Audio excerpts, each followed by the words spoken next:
दरअसल ये बात कितनी बार हम लोग कर चुके हैं कि भाई साहब एग्जिट पोल का कितना रिलेवेंस है, ये आपको हमें पता है, और कितना वो सटीक बताता है ये भी हम आपको पता है। दरअसल आज पूरा न्यूज़ मीडिया एक ही चीज़ दिखा रहा है, एग्जिट पोल एग्जिट पोल। हालांकि एग्जिट पोल में कितना उन लोग क्या बोलते हैं दिखाते हैं या उनका कितना सत्य होता है ये तो आपको पता ही होगा।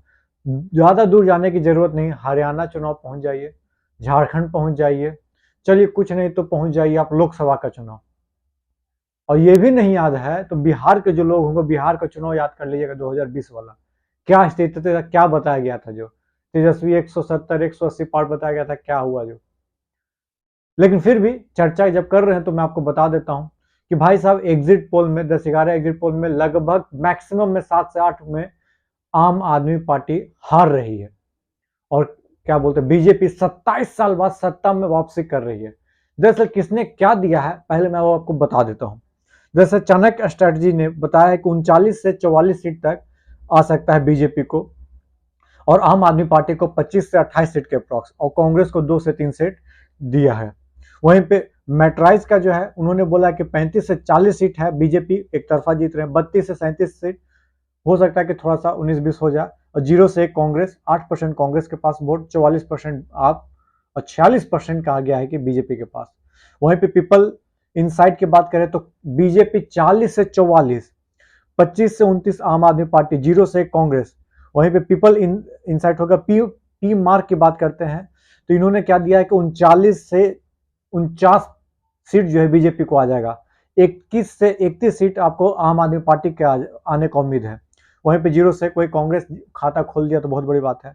वहीं पे माइंड ब्रिक की बात करें 21 से 25, 44 से 49 दिया जा रहा है आम आदमी पार्टी को, 21 से 25 बीजेपी को। इसमें देखिए आम आदमी पार्टी की सरकार बहुत अच्छे से बनते हुए दिख रही है।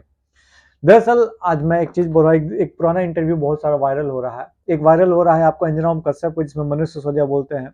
मनीष सिसोदिया जब इंटरव्यू देने आते हैं तो उनको खांसी आ जाती है, तो बोलते हैं भाई पॉल्यूशन कैसे कम होगा, सबको बीमारी हो गया दिल्ली में लगभग खांसने का।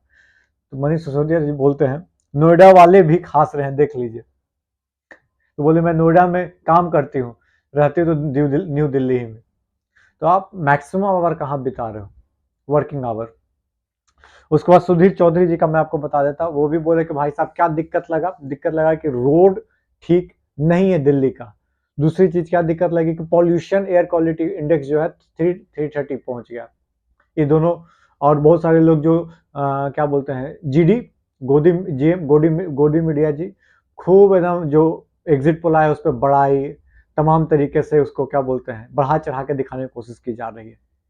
लेकिन सत्य ये भी है कि एग्जिट पोल सत्य हो जाए, ये सत्य सबको पचेगा नहीं। लेकिन वोट का डिस्ट्रीब्यूशन हुआ है, थोड़ा बहुत तो हुआ है। और जो रेला जो आम आदमी पार्टी के पास जो पहले था, आई थिंक आज के दिन में जो विश्वास हो जाए चाहे कुछ भी हो जाए उतना नहीं जितना होना चाहिए। तो सीटें तो कम आएगी बाकायदा, इसमें नो डाउट कि 62 65 67 ये नहीं आएगी। तो क्या आम आदमी पार्टी सत्ता में नहीं आएगी? मैं फिर बोल रहा हूं, भले ही आप एग्जिट पोल पे देख लीजिए, लेकिन इतना खराब स्थिति नहीं हो जाएगा कि भाई सत्ता में ना आए, अकॉर्डिंग टू मी। बाकी तो आप महाराष्ट्र हरियाणा आपको याद ही होगा, उसके अनुसार कुछ भी हो जाए इसका कोई गारंटी नहीं लेता है।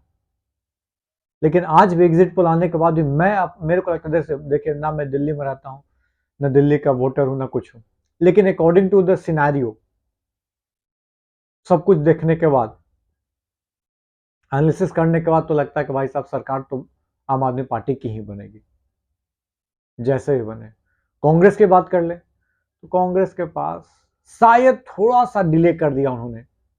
जो बीच में राहुल गांधी की 3 रैलियां जो रद्द हुई, बार बार हर वीडियो में मैं लगभग जब चर्चा करता हूं तो 3 रैलियां जो रद्द हुई, उस समय थोड़ा सा रैली को राहुल गांधी नहीं आ पाए तो किसी और को आ जाना चाहिए था, वो दिक्कत हो गया जहां तक लगता है। अब बीजेपी का खेल बिगड़ता है या नहीं, तो सत्ता में आती है 27 साल, ये देखने वाली बात है। और क्या आप साफ हो गई बीजेपी दिल्ली से? This is also interesting. Let's see what happen tomorrow, sorry what happen on 8th of Feb. We will discuss it later on. चलिए तब तक के लिए धन्यवाद। जय हिंद, जय भारत दोस्तों।